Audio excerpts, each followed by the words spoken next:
Recap Manhwa. What freaked Cedric out was that the girl really wanted to toss the bug, but she didn't want to offend the kid, even though it grossed her out. And as she was explaining to Cedric, screaming with panic and excitement, she accidentally tripped and started falling backward. Seeing this, Cedric booked it over. He ran so fast his cap flew right off his head. Everyone else immediately locked onto the scene. They thought the lady might get hurt, but luckily the Duke had time to use magic before she smashed her neck on the curb. Elia was hanging mid-air, anti-gravity holding her up. The Duke wouldn't make it in time running, so he saved her like that, then apologized, but she was straight up grateful. Her brain wasn't on the floor though. She kinda wished the Duke had caught her like in those romance novels. Because of that, she felt a little let down. Meanwhile, the vendor noticed the Duke's magic and started suspecting who he was dealing with. When a man fell, it didn't stop him from recognizing the Indigencia family, and Elia felt awkward for being caught so dumbly. Then the guys introduced themselves. The vendor was Alonso and the other was Jordan. And it seemed like no one else had noticed the whole thing, but the Duke and the lady admitted they were out there trying to figure something out. So Elia turned to Alonso, guessing he knew something, like he was clued in on the princess's kidnapping. And now he couldn't just brush it off because the girl clearly heard his words. Alonso confessed that recently he'd been selling candy in another neighborhood where a buyer mentioned it. The carriage returning from the Imperial Palace vanished out of nowhere right in front of that guy. Elia thought the kidnapping method was kinda sus, plus there was someone motionless at the scene, fully covered in a cloak that disappeared instantly too. The cloak's description matched the fairy outfit described in the novel, and at first people thought the carriage was teleported with magic, since that family's all about magic. But judging by the situation, kidnapping seemed like the better explanation. The buyer who spilled this showed up coming from the Elfium Plaza gates, and since there's construction there, he came down the main road where the primary magic energy line runs. Because of the construction, no one had been near that spot for days. Elia got that fewer witnesses would be around there, but that guy messed up. The main magic energy line channels magic from the Emperor's castle to the residential zones. This path is lined with magic stones that stop uncontrolled magic use in the castle, and if you use magic nearby, the stones show traces of that person. You need powerful magic to see those traces, and Cedric fit the bill. Still, he wanted to make sure the candy vendor was telling the truth. The guy swore he'd never seen anything like it, but every word he said was legit. So Cedric thanked him and handed over a pouch stuffed with gold coins, and Alonso and his buddy were hyped to be helpful. After that, they started saying their goodbyes since they still had a lot to do. But Khalil froze, staring hard at the candy again. Alonso caught the kid's intense look and knew he wanted more sweets. The vendor wanted to genuinely hook up the little Duke, but his buddy pushed him not to give away his stock. Still, Khalil snagged the coveted candy and with a satisfied face promised he'd eat it for sure. Then the Dukes headed to the plaza, which wasn't far. On the way, Cedric suddenly asked if that was what Elia was talking about with Alonso. She admitted the vendor even recommended some cool family parks. Hearing that, the Duke chilled out a bit and even smiled sweetly. Looks like Elia didn't get why he was jealous, or why he asked that question. Meanwhile, Calvados Marines found out something about the Indigencia family and gathered some men to go find his daughter ASAP. Elsewhere in a dark spot, Dafne was tied up and blindfolded to avoid trouble. The girl couldn't figure out where she was. Plus, she couldn't move at all. She only realized she'd been kidnapped, though the reason was a mystery. Still, Dafne tried to stay calm, believing her dad would find and save her.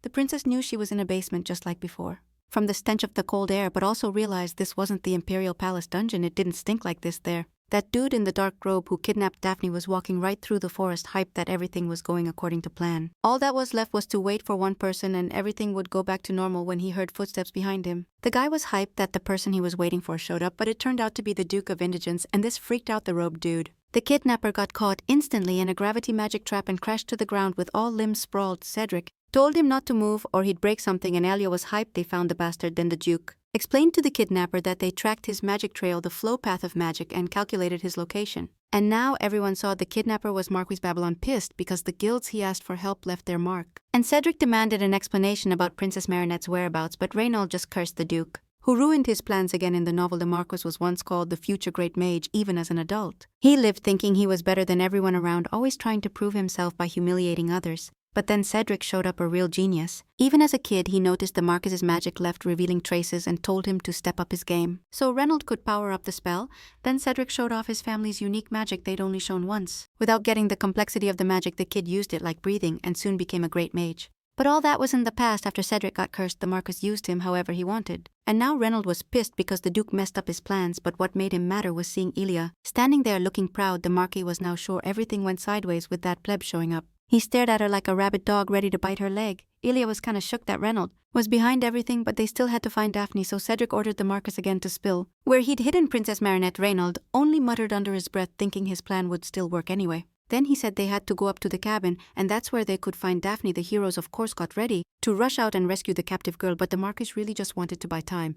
Later Dafne heard someone coming, but thought it was her kidnapper, though she noticed those people were struggling with the door, so someone was coming to save her. Elia for real spent a while wrestling with the lock that probably had a magic seal. Pissed off, the lock wouldn't budge, and with a big effort she just ripped it off completely. Both Cedric and Khalid looked on in total shock at this fragile-looking girl. Then she slammed the door open and a blast of fresh air flooded the stinky room. At that moment, daylight lightly lit Daphne's face, who was tied up. She heard someone promising to free her, and that voice sounded super familiar, but the savior wasn't Elia or the Dukes. When they entered that rundown room, no one was inside, and Daphne got a visit from Marquise Jorel, who begged the princess not to be afraid anymore because she was coming for her. Later, the furious Dukes came back with the Marquis, who was still stuck to the ground, and demanded explanations for why he lied since the cabin was empty. He grumbled that he kept her away from there and no one could find her, then angrily turned to Lady Elia, saying he couldn't keep listening to her voice and told her to leave immediately. To the Dukes, he asked not to trust that girl, thinking she was brainwashing them, and falsely accused his daughter. Plus the Marquis decided to blame Elia for Princess Marinette's kidnapping. Meanwhile, Gerald also assured Daphne that Miss Elia, the Duke's fiancée, ordered her kidnapping. That girl hired a dark guild to handle it,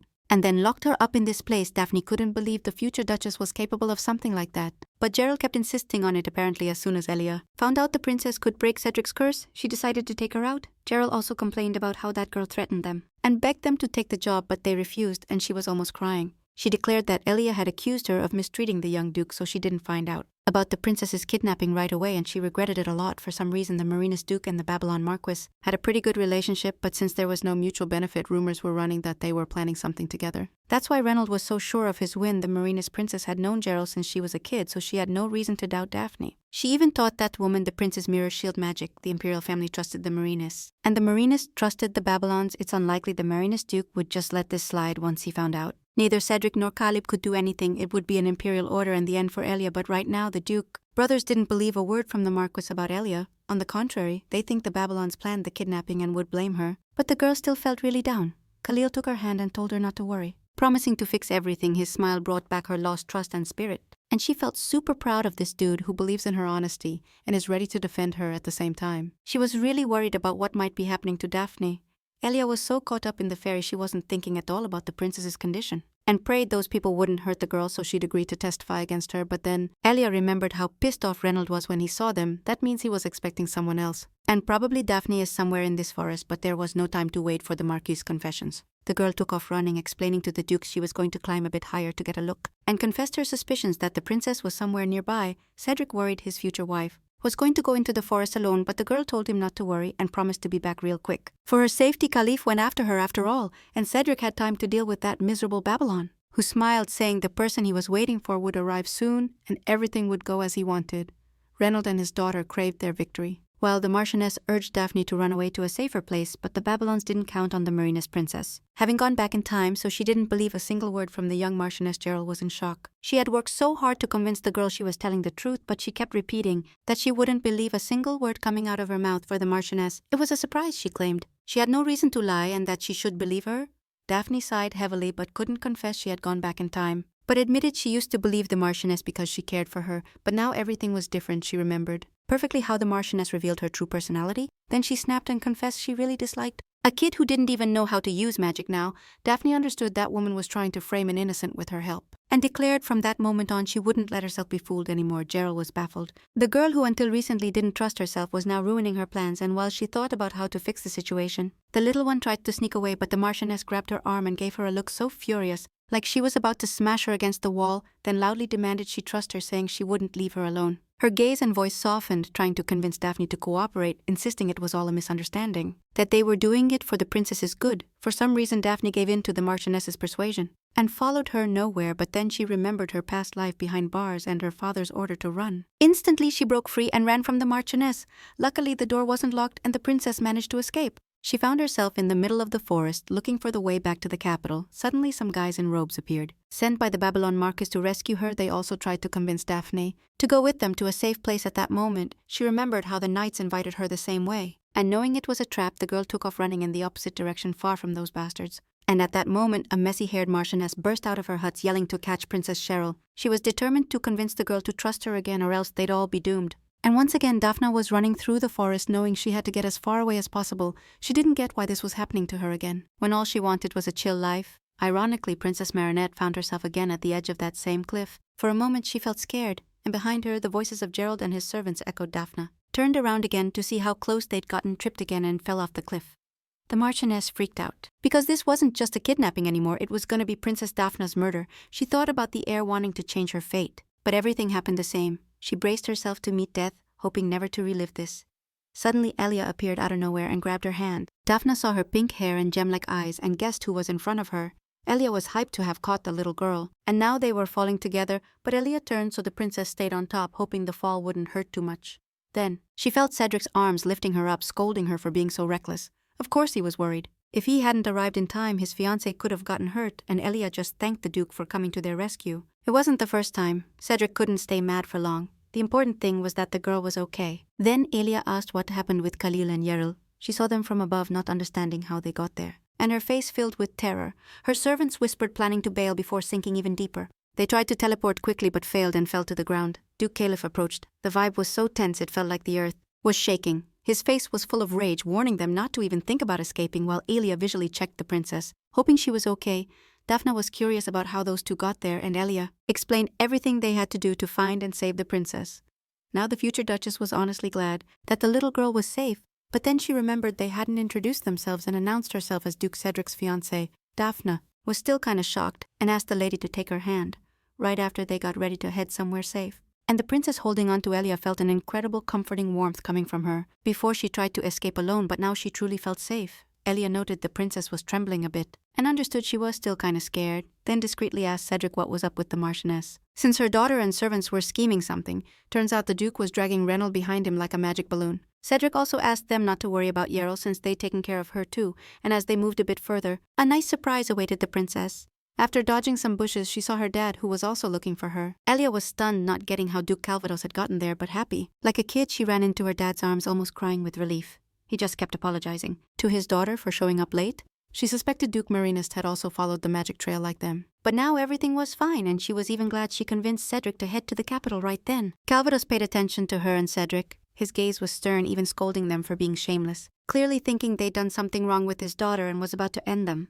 He started activating his magic, while Cedric begged Elia to hide behind him, but she started pleading with Duke Marinest to listen. But he wasn't gonna. He was sure they'd try to blame others. It's clear that because of Daphne he wasn't thinking straight, and as a dad he wouldn't let it slide. Elia thought about how to calm this guy down now, so she could explain everything properly later, but then Daphne stepped in, grabbing her dad's face, caught his attention and told him to stop making a scene. Cedric and Elia were shook, but they thought this was for the greater good, and the girl begged her dad not to attack the native dukes. Then she confessed it wasn't them who kidnapped her, and that actually the Marquis Babylon was behind all this Calvados. She found out the Marquis also planned to blame the natives for the kidnapping. The girl told how she escaped and fell off a cliff, and these people saved her. Then she asked why her dad trusts Babylon so blindly. Since he's the main villain, Elia got curious too, because in the original novel, there was no info about this, but she totally got why Calvados didn't believe them when she noticed Cedric barely holding back his anger. At that moment, little Caleb appeared in the clearing, bathed in the sunset rays. Elia was hyped that this kid finally showed up and started asking where he'd been, but Caleb went straight to Calvados, saying he knew why he was acting like that. The Duke Marinesta and his daughter didn't get what this kid was talking about at first, and Elia? Recap Manhwa got scared by how fierce her little buddy's voice sounded now. With a furious look on his face, the young Duke demanded answers from Calvados. About his questions, Caleb understood this was no normal situation but couldn't ignore that a member of the native family was suspected of the kidnapping. Stepping closer, the kid declared he'd report Duke Marinesta for this incident. Calvados, however, now understood the situation and admitted he'd jumped the gun. After Cedric was hit by the curse, the relationship between their families was just surface level.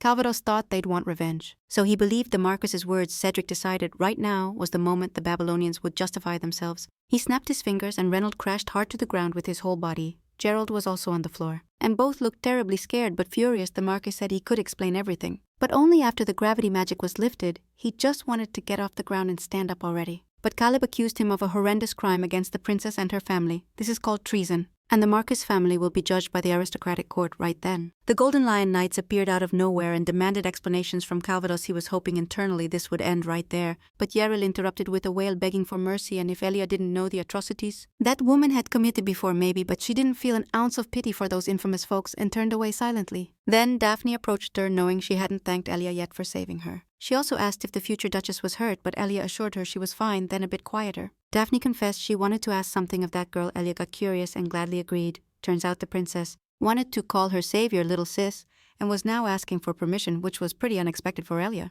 But she nodded, since she liked the idea too. After this, they were going back to the duchy with Cedric's magic, and Daphne got a little sad, realizing she wanted to spend more time with that girl she'd never forget, how she jumped after her. 'Cause not just anyone would risk themselves like that for a stranger. Plus, Elia smiled sweetly, happy she was okay. The girl wanted to get closer to that lady but couldn't get more intimate than the native family. Then Cedric approached her and called Elia. He also addressed Princess Marinus, relieved she was okay, and knelt before her, showing respect to the little one. Then Daphne gathered courage to say something to Mr. Cedric but secretly whispered in his ear while Elia was dying of curiosity. Cedric looked pretty shocked, and Daphne added it was very useful info. They said goodbye, and Elia tried to fish out what the little princess had told the Duke, but Cedric didn't spill, which started to worry the young lady. Then he stopped, looked her in the eyes, and begged her never to act alone again. The girl knew acting solo would break the contract. She didn't get that Cedric just didn't want to put her in danger, and skillfully changed the subject, suggesting they wait for Khalid, who had vanished. The kid, meanwhile, was watching the princess, grumbling that none of this sat right with him when they returned to the duchy. It was already late when Elia stepped out onto the balcony, thinking about all the wild stuff that went down today and wondering why so many characters were circling around him.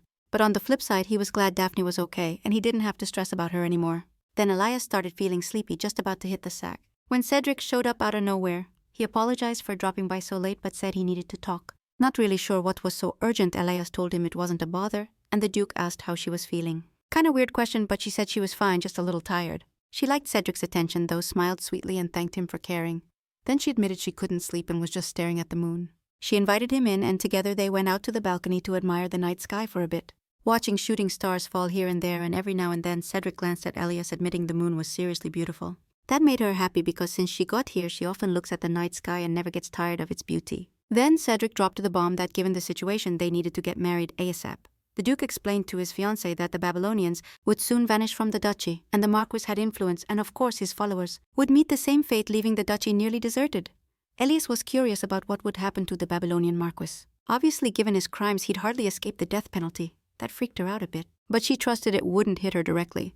While fixing her hair, Cedric noticed a scratch on her hand and asked when she got hurt. Probably in the forest, but the Duke's face still showed worry. She insisted it was just a scratch and that she was totally fine. Suddenly, Cedric apologized, saying since she arrived, nothing but dangerous stuff kept happening, and it pissed him off that he couldn't protect her better. His face was so serious in that moment that Elias wanted to see his smile, so she touched the corners of his mouth with her fingers and stretched the skin sideways. She laughed herself but told Cedric that a smile suits him way better. Plus, she assured him he didn't need to apologize because all this was the result of their choices. On top of that, she was the first to say they had to save Daphne, and Cedric just agreed. Seeing his confusion, Elias promised that from now on only good things would happen to them. The guy sighed in relief and thanked his fiancée for her warm words because, as he thought, she turned out to be a good person, no matter what people said about her. Since it was late and colder, Elias suggested they head back inside. Cedric also noticed they'd gotten distracted chatting and praised her again for today's work. When he called her a good person once more, the girl suddenly got a lump in her throat. She never forgot she was the cause of his curse and could only apologize silently in her mind. She wanted to confess she wasn't the person he thought she was. Elias realized she'd drifted a bit from the main goal of freeing Cedric from the curse. Meanwhile, somewhere else, looking pretty gloomy given the time of day, a blue-haired lady was informed about the future Duchess. Elias, the servant who brought the news, was clearly scared her mistress's wrath would fall on her, but she was dismissed and left thinking about the Duke of Indian's fiancé. She was the Empress, and for some reason she didn't like the name she'd heard today. A few days later, the verdict was handed down on Lady Marinette's kidnappers. The whole family was executed and the Marquis's head was displayed for everyone to see. Elias was glad they returned quickly to the duchy and didn't have to witness it firsthand. Now that the Babylonian Marquis's influence was gone, she and Cedric could prepare the wedding in peace. During this time, a lot changed in the duchy. Elias made some friends, aristocrats who admired her looks and wanted to help with wedding prep, but first asked to chat a bit over tea. However, the future Duchess had her own plans and they agreed to meet up another time. Mainly Olivia helped Elia, and they became really good friends. The behavior of the servants also changed. Those who were negative about the wedding before now acted different, even hyped for the wedding to happen soon. Plus, a lot of the looks that used to throw shade at Khalil disappeared. Seems like the reason for their hate. The girl was pissed about this sudden change in attitude, but low-key glad everything was ending on a good note. Wedding prep wrapped up quick and now they could chill for a bit. Elia couldn't get Cedric's words out of her head about her being a good person. Her mind kept racing since she had nothing else to do, so she decided to whip something up for Cedric. Soon enough, she showed up to the brothers with a tray, had made a little snack. She suggested they all sit down and have some tea together. Cedric liked that she cared but didn't want her to overdo it. Elia, as usual, insisted she wasn't tired, especially since she wanted to make something tasty herself. Caleb wasn't about to say no to a gift from his favorite girl. He immediately grabbed a cookie to try it out. The girl loved seeing the guy enjoy the food and was hyped Cedric liked it too. The Duke was a bit surprised, not quite getting how she knew what he was feeling. She explained it was all written on his face. Because whenever he tried something, she made his expression instantly turned happy and chill. Cedric was still kinda shook. He'd only known her a short while but had already seen stuff in her that even he didn't fully get. This girl was turning into a full-on mystery and he was dead set on cracking her code. When they sat down at the tea table, Elia got the heads up that a madam from the salon had arrived she needed to try on the wedding dresses that came earlier than expected. Caleb wanted to roll with Elia but she reminded him he had his admin class at that time. This kinda threw the guy off but he didn't argue. It's not that he didn't want to go to class, time just flies when he's with Elia. She suggested hanging out after class and Khalil's mood lifted.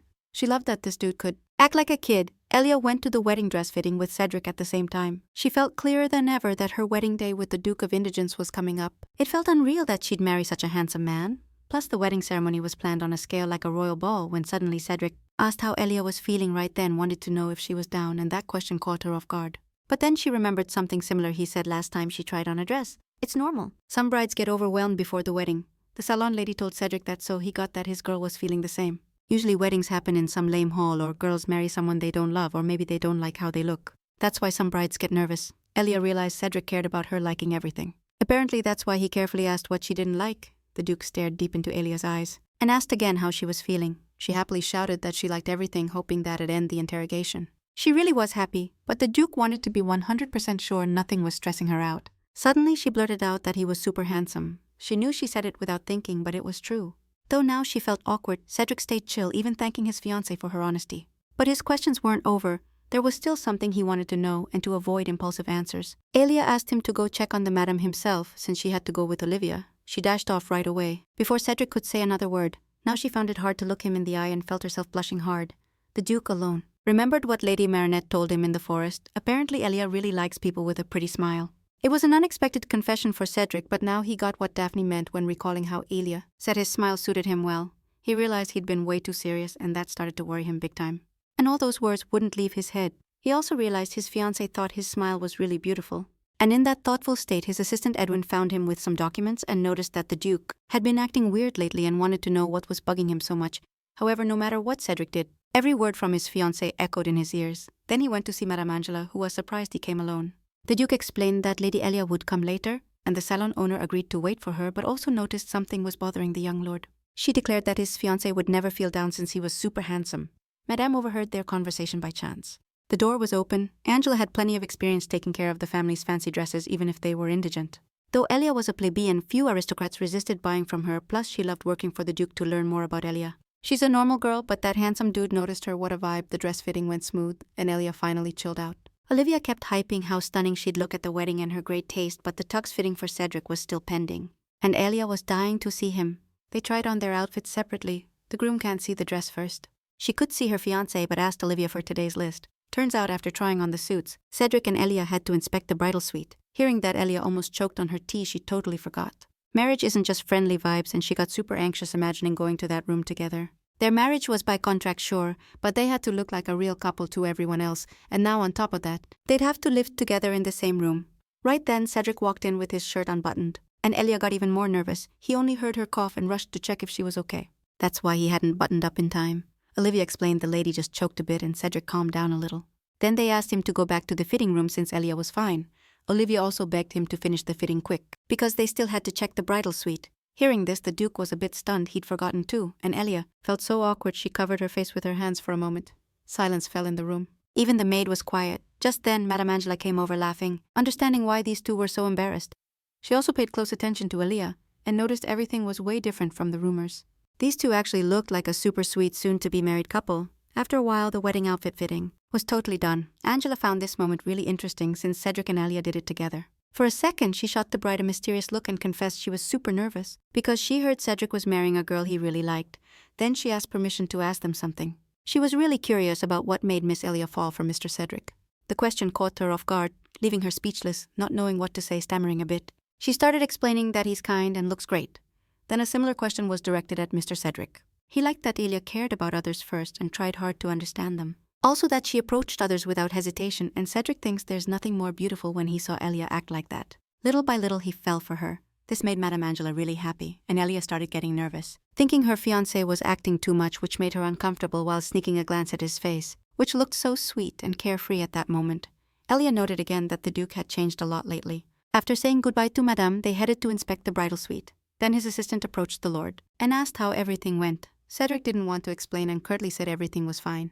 But Edwin was happy. That meant his hard work paid off. Now he came to update Cedric about the task he'd assigned earlier. The Duke had even kind of forgotten, and Edwin reminded him it was about investigating Elia's case. Then, hanging his head in guilt, he reported that this time too they hadn't found any info despite questioning every village. Near Miss Elia's cabin, this annoyed the Duke a bit, but weirdly he didn't seem too fazed. And Edwin added that she's no ordinary person or they would have figured something out by now.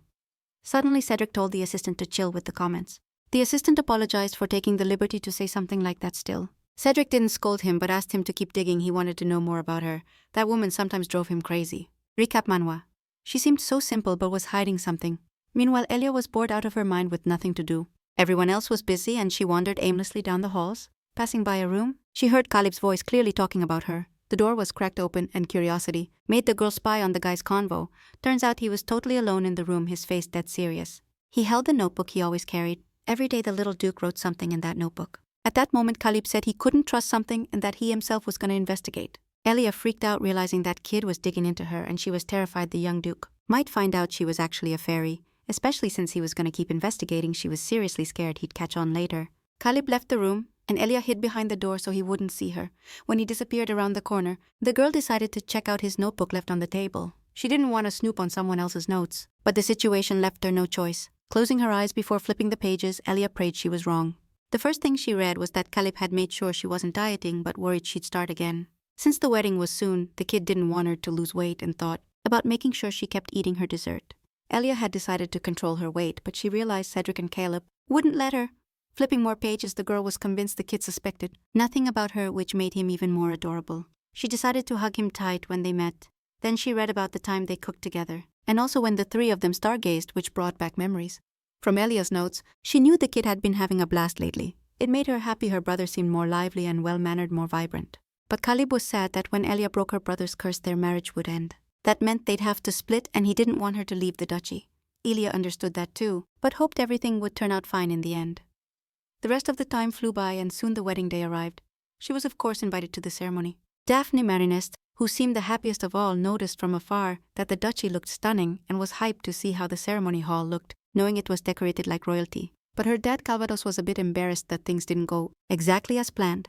After the Marquis Babylon's presentation to the court, the indigent family made it public. As a result, old issues everyone had forgotten came back with a vengeance. The fact that Dafne Marinist caused the curse to transfer to Cedric fueled rumors, but since the problem involved the imperial family directly, no one spoke lightly. People couldn't believe Cedric helped Calvados. After what happened, especially since he didn't even get compensation after the incident, gossip about both families spread. The gossipers devoured the local paper to stay updated. The demand for newspapers grew so much they opened a branch in the capital and got compensated.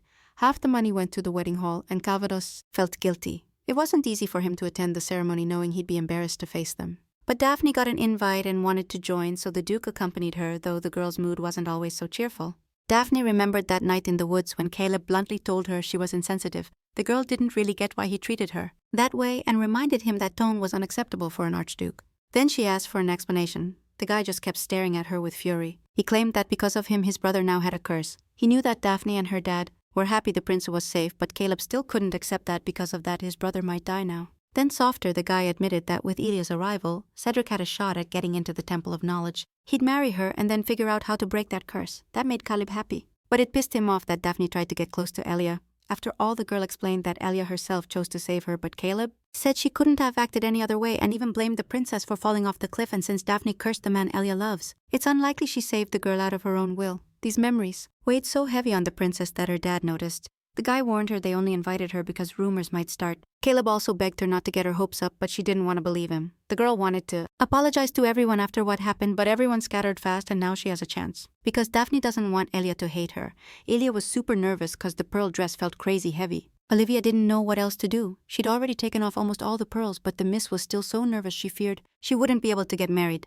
But seeing the maid's panic face, she said she spoke without thinking. Right then, Edwin the assistant showed up and proudly said he understood how tough it was for Lady Elia, so he asked the Archduke for help. That's when the young lady noticed Khalil standing next to the assistant. Edwin suggested using gravity magic so the dress wouldn't feel so heavy. Olivia and Angela loved the idea. Elia tried to protest, still nervous, but Khalid was already about to start the spell. But despite all the nerves, everyone hoped this wedding would go smooth. Cedric, all dressed up, was already in the hall waiting for the ceremony to start, and Elia agreed to use gravity magic. And when everything was ready, she was glad nothing was pulling her down, and she felt light as air. And even though it felt kinda weird using magic at a wedding now, she was super comfy.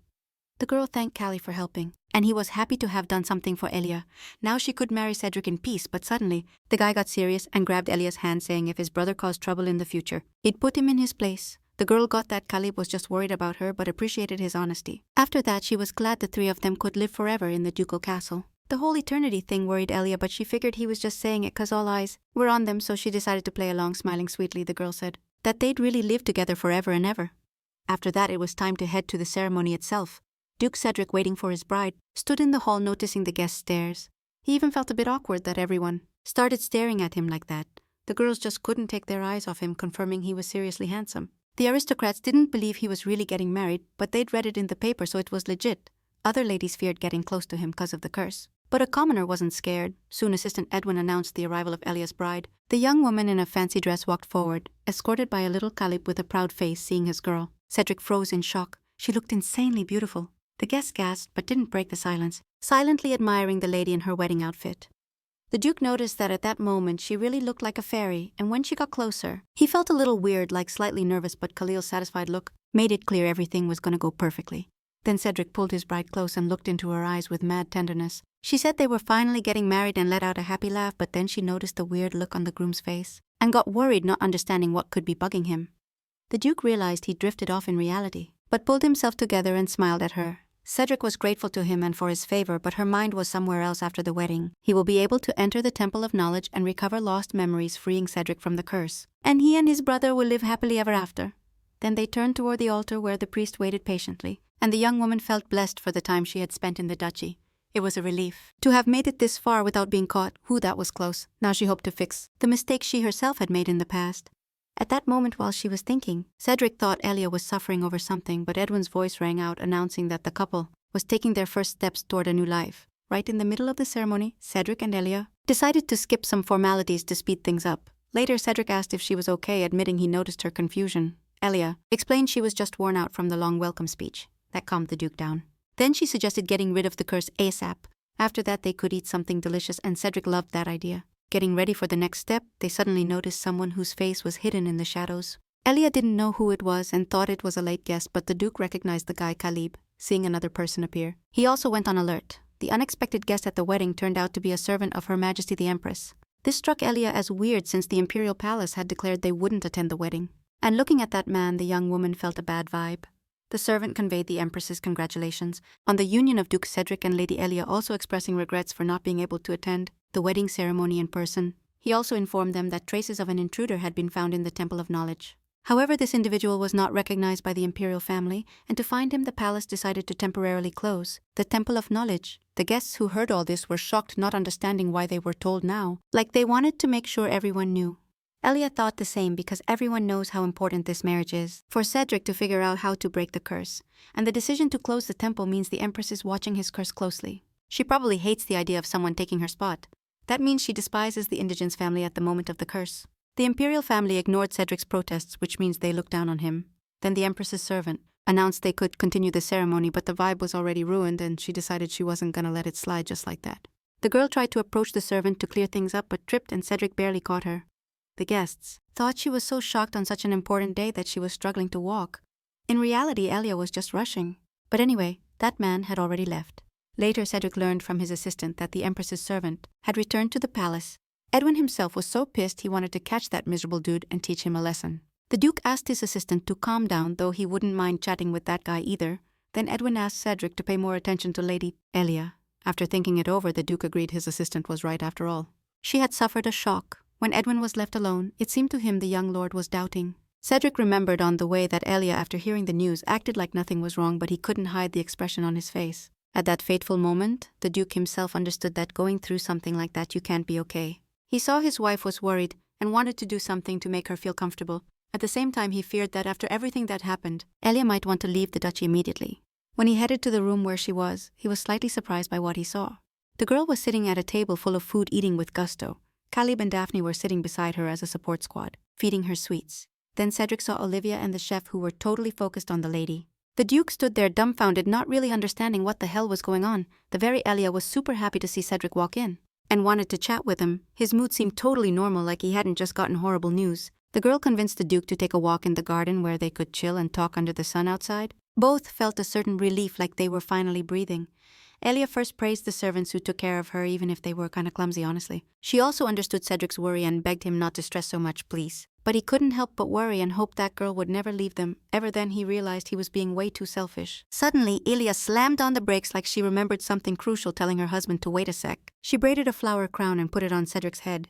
The Duke blushed a bit, while Celia got all happy like a little kid, saying it looked dope on him, explaining his face looked like a gloomy cloud. The young lady wanted to lighten the mood. Of course they knew they were blocked from breaking the curse, but still, Elia kept taking care of Cedric no matter what. And he realized she wasn't even thinking about the fact she'd soon enter the temple to find a way to break the curse. The Duke only thought about the moment that girl would leave her family and stop being around. But he knew the end of this relationship was inevitable. Even if his heart was shook by it, his thoughts got cut off by Elia, asking what he knew about laurel crowns. She'd heard that in faraway lands they had the custom of awarding marathon winners with laurels, meaning the champ had gone through a tough journey. And she explained that Cedric seemed like he was running a marathon too. She believed he'd make it safe and sound to the end, and after breaking the curse, he'd get his laurel crown. The Duke felt uneasy again after all he'd gone to comfort Elia. But in the end, she was the one comforting him again.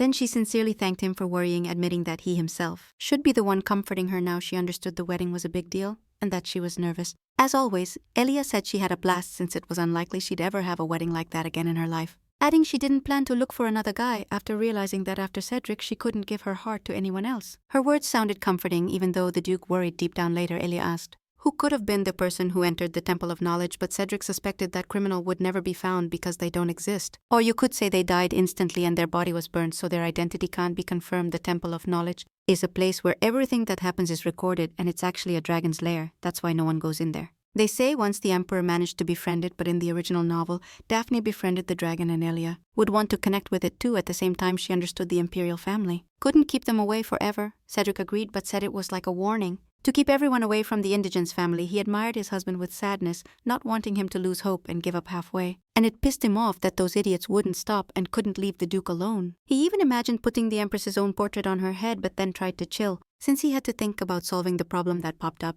he knew the path to the Temple of Knowledge they chose wasn't the only one in Daphne's attic. There's a teleporter she used in the original story to get to the temple. She went unnoticed and also managed to befriend the dragon, but only Daphne knows that secret, and if Elia says she knows the truth, she'll get even more suspicious if it's discovered there's a secret path to the temple. The Marinist family could be in danger. Elia was going crazy, not being able to recover her memories. That would make things way easier then. While walking with the Duke, she remembered tomorrow was the loyalty oath ceremony to the family. Elia wanted to think about how to prepare, but Cedric suggested just heading back to the castle and resting, especially since Elia needs rest. She'll have to face people again soon. Suddenly, she realized she had no clue how a duke's wife is supposed to act around guests, but Cedric told her not to stress, since they already have the power to sway public opinion, and they could pull it off with some help from the newspaper. Cedric didn't want pity, but he figured they should use it to their advantage while they still could. Recap Manhwa. Elia thought back on all the crap that happened to them and couldn't get why bad luck kept chasing this family. Then she suggested showing everyone how bummed they were about not being able to go to the temple by canceling the honeymoon. Cedric agreed with the idea, but didn't want to cancel the honeymoon. They'd been waiting forever for it. They were gonna hit up a famous resort, the most popular one, to show everyone that Cedric and Elia got married for love. But Elia felt it wouldn't look right to travel after everything that went down. She thought it was better to show their despair. Elia knew it sucked, but it'd be better for the family's rep. The Duke didn't rush to answer her proposal, and it seemed like canceling the honeymoon was really bugging him.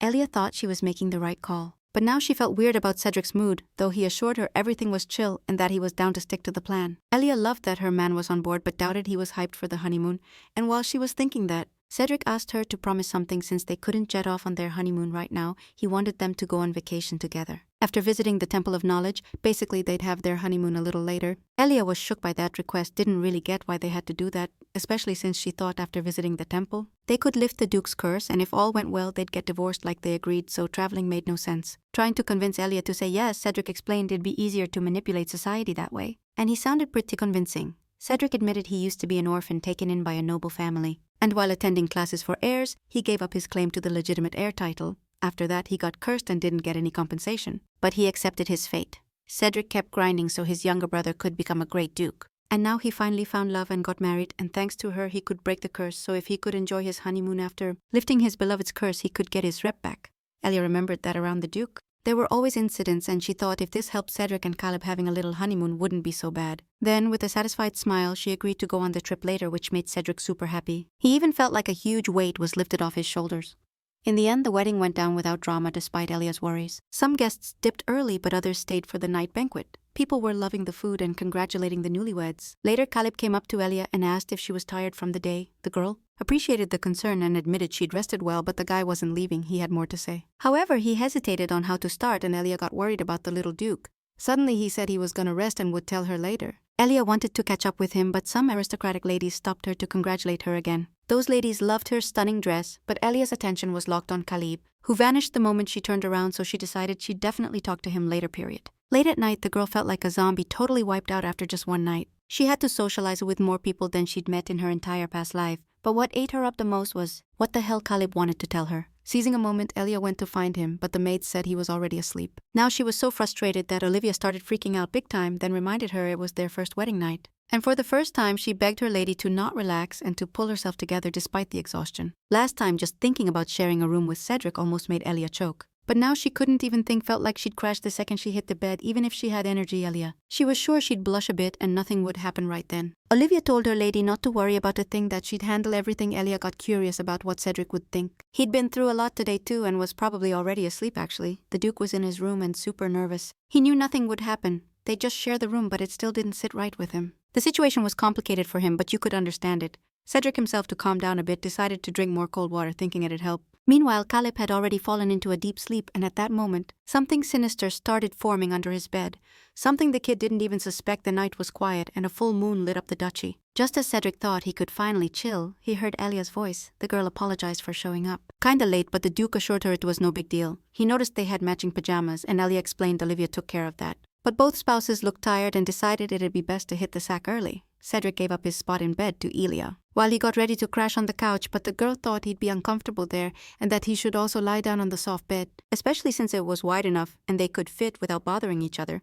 Elia was the first to lie down, and her body seemed to melt instantly into a relaxed state before sleeping. She thought the fate they were preparing for had turned into chaos, and the temple visit was now postponed till tomorrow. The girl's life would continue in this palace, and she asked Cedric to take care of her, and he, watching his tired wife's eyelids close, promised he'd do everything right real quick. Elia fell asleep like they thought, but the Duke suddenly lost his own sleep. Still, he liked having his babe by his side. He carefully brushed a strand of hair away so it wouldn't cover her eye. In that state, Elia looked like she was carrying a heavy load after a while. Elia heard a noise like an ambulance siren if a moment ago she was with Cedric. How did she get back to her past body? And the doctors came. Her brother Uni felt really bad. After checking him out, the doctor said he was albino, but the girl claimed he looked like her. From an attack, the boy's hair and eye color changed, but again she heard them call her Elia. And when she opened her eyes, she realized it was a dream. She saw a Duke, very worried, scared something had happened to her. Sitting up, the girl didn't even get where she was at first, and then felt a strong dizziness. And if Cedric hadn't held her, she would have fainted again right then. A maid knocked on the door with a panicked voice explaining something terrible happened to the young master. Both spouses ran to the boy's room, especially fast. Elia felt like she was still dreaming and running to help her brother. When she rushed into the room, maids surrounded the boy's bed. Someone shouted to bring warm water, and Elia got scared, not understanding what was wrong with Khalil. They'd already called the doctor, but he hadn't arrived yet, and the maids didn't know what to do. The boy was in bed, looked like he was still asleep, but he was twisting like in convulsions and groaning with difficulty. Elia stayed like in a trance, thinking it was June, and blamed herself for leaving him alone for a second, but then Cedric hugged her, asking her to calm down and promising he'd stay with Khalid. However, the girl seemed not to hear him. She felt like he was a stranger to her. She felt alone without mom and dad. Cedric kept stroking her face to get her to snap out of it, and his care started to work. Elia fully came back to this reality and recognized her husband, then thanked him for bringing her back, though she still felt a slight dizziness. But she decided to test. Caleb didn't even hear the maid. The girl hugged the boy, and in her arms he started calming down a bit, squeezing him close. Elia whispered everything would be fine and told him to chill. She remembered how she calmed Uni during attacks, and did the same with Caleb, gently rocking him in her arms, like rocking him, and kept whispering that everything would be fine. And soon after, the boy opened his eyes and realized Elia was right in front of him, who immediately felt relieved that his attack was over, and now everything would be all right with him.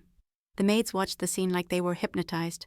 Cedric didn't dare say a word for now, but he was glad his brother was better, though he was worried that Elia kept saying Uni's name every now and then. And he remembered her confession upon seeing Khalid. His memories came back bit by bit. The girl said he looked a lot like someone who was very important to her. Now Cedric suspected that the man Elia talked about was named Uni, and while everyone was busy dealing with Khalid's problem, no one noticed something terrifying hanging from the ceiling. That evil was hiding behind the lamp. and only if you looked closely could you see its sinister grin. Later, Cedric returned to his room. That night he had to stay alone. Elia wanted to stay with Khalid to keep him calm. The girl didn't want the Duke to see her brother's attacks, explaining that she was already used to handling them. Cedric understood that Khalid and Junji had merged for Elia, and that she was taking care of some Junji. He hoped her memory would come back, but it seemed more like an unconscious act. Plus, if Elia remembered, she'd be looking for Uni right when the Duke thought he probably wasn't in this world anymore. That's why Elia poured her love into Khalid, since they're so alike. At that moment, Cedric noticed he'd stopped feeling her touch and realized the curse's effect was getting worse. Elia stayed with Khalid until morning, until the sun lit up the whole room. The boy didn't have any more attacks during the night, which made the girl happy. But then she remembered she had sent Cedric to another room and worried he might get upset. She herself didn't expect to see her brother and Caleb again in her past life. Misfortune suddenly hit her family. Her parents died and the insurance money was stolen, leaving her with only 10 million won. With that, she rented a room and stayed with Uni, hoping the trainer would help her. The girl believed the only way to support her brother was to become a medalist. Luckily, since she was a kid, she was called a prodigy, but to win, she had to leave 2-year-old Uni with the owner. She distanced herself from him since she found it hard to even take care of herself, and her trainer suggested bringing her brother to the gym. But she thought she couldn't owe the boss anything. She also didn't want to reveal her family situation to her friends, but one day she came back after training and saw Uni having an attack.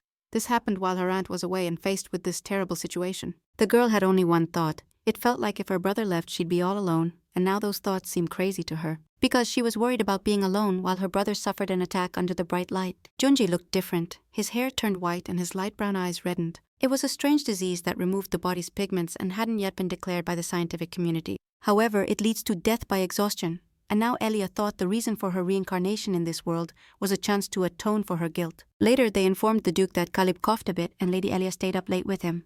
She was a bit exhausted after the incident, and now Edwin asked if they'd have lunch together. Cedric agreed, mostly because he wanted to talk to his wife. Naturally, Khalid would also have lunch with them. Since he was feeling much better, the Duke decided not to hide anything else and just had to accept the situation. Edwin got curious about what the Lord was hiding and asked him to share it with him first, but he told him to mind his own business instead. Cedric learned from his brother that he had constant nightmares and didn't understand why Khalid hadn't told him before. The boy just thought his attack the night before might have been caused by a nightmare, and those dreams had been tormenting him since he returned to the duchy. The boy apologized for not saying anything earlier. He simply didn't want to worry anyone. Cedric also apologized to his brother for not realizing something was bothering him. Then they asked Khalid to say what he dreamed, and clenching his fists, he declared that when he woke up he couldn't remember anything. But recently he started to remember, and from his reaction Elia noticed it was hard for him and asked him not to talk if he couldn't. But the guy swore he felt way better now and was ready to tell his brother and Elia about the dream he had. In every dream, Khalid is mesmerized by the endless ocean, and when he snaps back, a dark sea wave is already covering his feet. The dude freaks out and starts backing up. But the wave rises fast, blocking his escape. His body feels like it's filled with lead, so heavy he can't move, and breathing gets harder and harder, and just when Khalid thinks he's about to drown forever, he wakes up with a jolt. The kid's story was kinda scary. But it's just a dream. However, this time the little Duke's nightmare was different. This time when he dove into the dark endless sea, something weird and creepy started creeping up on him. He couldn't exactly say what it was, but it looked like a dark figure with legs. Hearing what haunted the kid in his dreams, Elia remembered something crucial. He decided to draw the figure since he couldn't describe it with words. Soon everyone saw something like a huge black spider, massive compared to Khalid. Cedric found it super weird since his brother usually isn't scared of spiders, but Olivia and even Edwin were freaked out by the drawing. They didn't want to dream about it. Elia recalled what that creature covered in jet black fur with angular legs could be. At that moment, Khalid confessed the being wasn't trying to hurt him, just approaching threateningly, but he still couldn't understand why he kept having those horrible nightmares. His brother praised him for being brave enough to tell everything. A bit confused, the guy agreed, but you could tell he was kinda hurt, and Cedric noticed his wife's expression tensed up for a sec. The nine-eyed sage. Elia remembered that in the original story, number 9 was considered the greatest. That's also why there could only be 9 magic circles. That's why Mephisto bragged so much, since by demon nature, he had 1 eye per circle.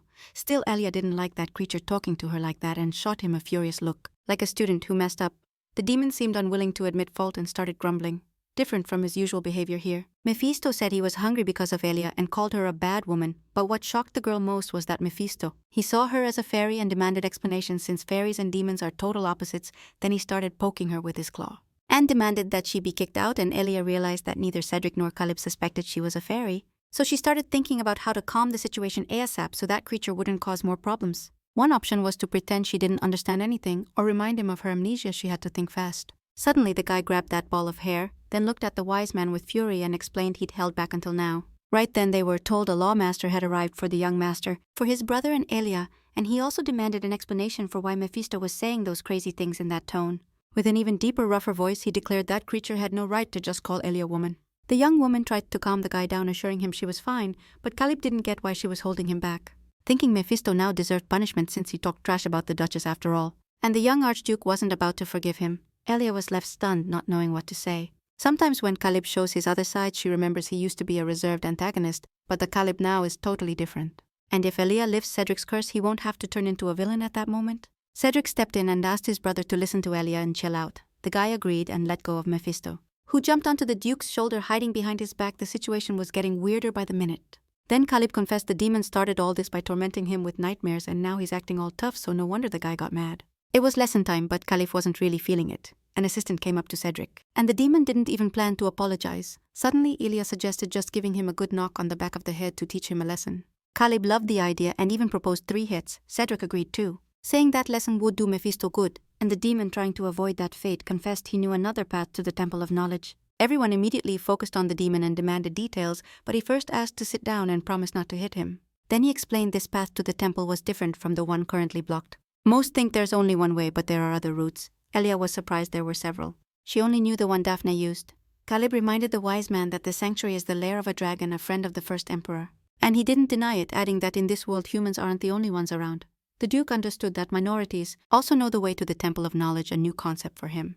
In truth, there are other races with their own societies. Some of them are the fairies, which Elia belongs to. There are also dwarves, which Khalid explained with drawings, and reminded him he had to head to the planned event, but the Duke thought it was more important to find the source of his brother's nightmares. Plus, there are few dragons and their descendants, the dragon race. This world has humans, fairies, dwarves, and the dragon race. But the original story only talked about humans and fairies.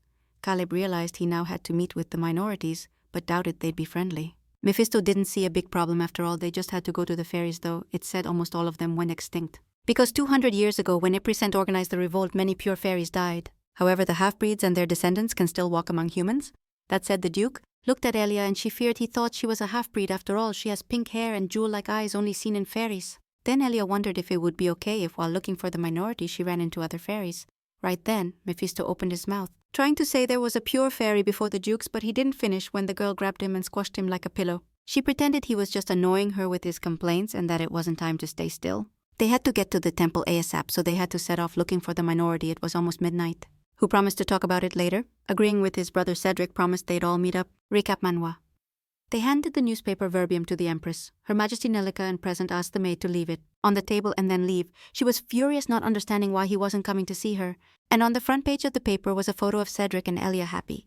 The Empress's attention focused especially on the Duke's face, and she didn't know what else to do to finally get him to come to her side. As soon as the event was over and the kid came up to Elia promising they'd see each other soon, while doing that he smiled sweetly, letting her know he was okay now, but the girl knew things weren't all good. And she really wanted to help that dude. On the way to the event, Edwin asked Cedric why Elia wouldn't let him call her sister, but then he remembered the master doesn't like unnecessary questions about the lady. Still, he was super curious. He thought Elia would be cool with it, knowing how hard it was to remember it all. Elia also cheered him on, praising him for overcoming his fear and being able to express it. Meanwhile, Cedric thought this decision was somehow linked to some guy named Junji. Meanwhile, Elia went back to her quarters, and Olivia noticed the lady seemed down.